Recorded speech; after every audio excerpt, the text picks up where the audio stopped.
فرمایا کہ اس کے حضور استغفار کرو، وہ آسمان سے بارشیں نازل کرے گا، تمہیں بیٹے بھی دے گا، تمہیں مال بھی دے گا، لہلہاتے باغ بھی ہوں گے، چلتی نہریں بھی ہوں گی، معیشت کا پہیہ چل جائے گا اگر تم اللہ سے ڈرنے والے بن جاؤ گے۔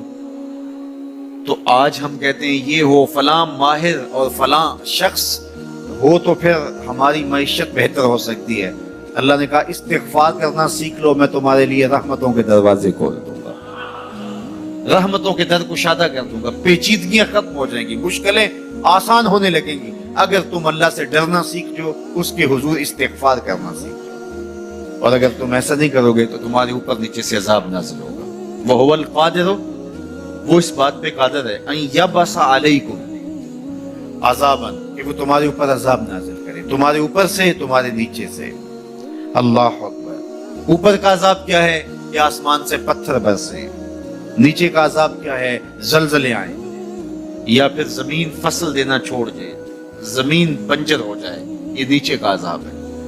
حضرت عبداللہ ابن عباس رضی اللہ تعالیٰ عنہ فرماتے ہیں اوپر کا عذاب یہ ہے تمہارے حکمران نااہل ہوں، اور نیچے کا عذاب یہ ہے تمہاری اولادیں نافرمان ہو جائیں۔ یہ اوپر اور نیچے کا عذاب ہے جس میں تمہیں مبتلا کر دیا جاتا ہے۔ یہ کب ہوتا ہے؟ جب تم اللہ کے حکموں کے نافرمان ہو جاؤ۔ جب چند لوگ اللہ کے نافرمان ہو جاتے ہیں تو پھر ان چند لوگوں کو انفرادی اذیتوں میں اور مشکلات اور پیچیدگیوں میں مبتلا کیا جاتا ہے۔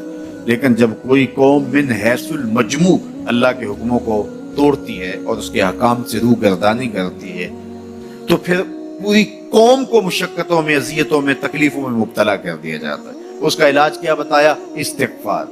حضرت نوح علیہ السلام نے جو اپنی قوم سے کہا تمہیں مال بھی ملے گا، تمہیں دولت بھی ملے گی، تمہیں بیٹے بھی ملیں گے، سرسبز جو ہے وہ باغات بھی نصیب ہوں گے، ان کی شاخیں پھلوں سے لدی ہوئی ہوں گی، چلتی ہوئی نہریں اور برستی ہوئی بارش، ساون کے نچڑتے ہوئے بادل، اور ماحول کی خنکیاں اور خوبصورتیاں اور جمال اور لہلہاتے ہوئے سبزے، اور تمہارے اوپر ہر طرح کی عنایات برسے گی اگر تم اللہ سے ڈرنا سیکھ جاؤ گے اور اللہ کے حضور استغفار کرنا سیکھ جاؤ گے، تمہیں خوشحال اور خوبصورت زندگی عطا کر دی جائے گی۔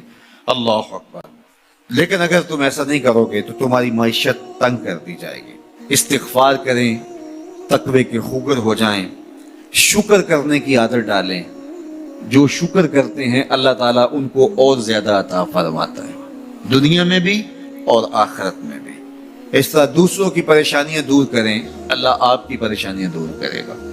بانٹنے کا مزاج پیدا کریں، آپ کے پاس جو بھی ہے بانٹ دیں، علم ہے تو بانٹیں، خوشیاں ہیں تو بانٹیں، آپ کے پاس دولت ہے تو لوگوں کے دکھ اس دولت سے دور کرنے کی کوشش کریں۔ جب آپ بانٹنا شروع کر دیں گے تو آپ کا رب آپ کو عطا کرنا شروع کر دے گا۔ یہ بات ہو نہیں سکتی کہ انسان کی زندگی میں مشکل نہ ہو۔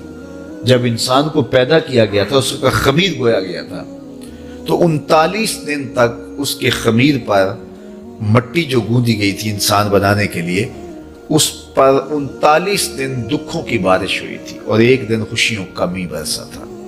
تو انسان کی زندگی میں خوشی اور غم اس تناسب سے ہیں۔ لَقَدْ خَلَقْنَا الْإِنسَانَ فِي كَبَدٍ، انسان کی زندگی مشقتوں کا مجموعہ ہے، حالات کی تلخیوں کے سے مقابلہ کرنا پڑتا ہے۔ لیکن حالات مشکل ہو جائیں تو ان سے نکلنے کا راستہ کیا ہے؟ تو سنیے قرآن کیا کہتا ہے، وَمَن يَتَّقِ اللَّهَ يَجْعَلْ لَهُ مَخْرَجًا وَيَرْزُقْهُ مِنْ حَيْثُ لَا يَحْتَسِبُ۔ جو اللہ سے ڈرنے لگ جاتا ہے، تقوی اختیار کر لیتا ہے، تو پھر اللہ تعالیٰ جل شانہ اس کے لیے مخرج پیدا کر دیتا ہے، یعنی اس مصیبت سے نکلنے کے اللہ راستے دیتا ہے۔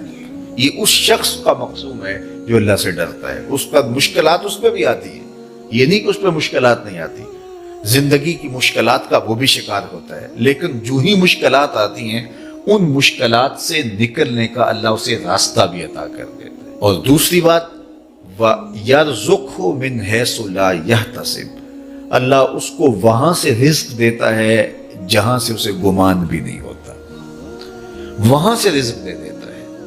بندہ تو یہ کہتا نا کہ مجھے یہاں سے ملے گا، یہاں سے، ایک بندے کی منصوبہ بندی ہے، لیکن جو اللہ سے ڈرنے والا ہوگا اللہ اس کو وہاں سے رزق دے گا جہاں اسے گمان بھی نہیں ہوگا، خیال بھی نہیں ہوگا کہ یہ راستہ بھی حصول رزق کا ہو سکتا ہے۔ تو یہ میرے رب کا وعدہ ہے، میرے رب کے وعدے سچے ہیں۔ تو جب تم اللہ سے ڈرنے لگو گے تو یہ تخت و تاج، یہ دنیا کی عزتیں، یہ تمہارے قدموں میں ہوں گی۔ اس سے ڈرنے کا نتیجہ ہے جو تمہارا رب تمہیں عطا فرمائے گا۔